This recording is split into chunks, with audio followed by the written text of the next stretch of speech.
laptop.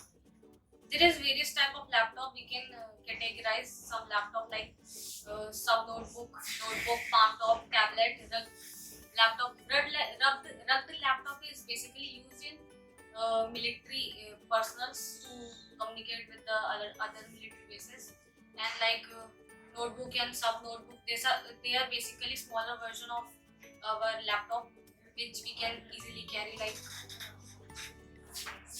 and to disassemble a laptop, first we'll take a screwdriver and we'll open up all the screws of back panel.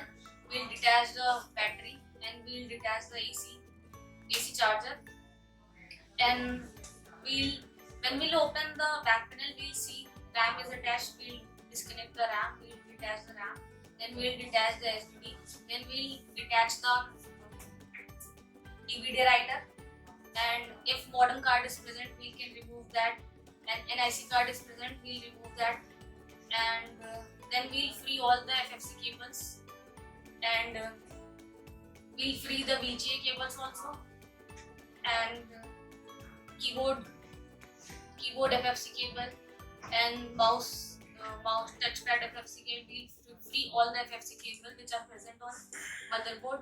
Then we'll take out the motherboard and we'll loose the screws of CPU and CPU fan. We'll detach the CPU fan and we'll open the microprocessor. Then we'll again reassemble or assemble the CPU on the motherboard. Then we'll tighten up all the screws, and then we'll set the motherboard on the base panel or on the base of the laptop.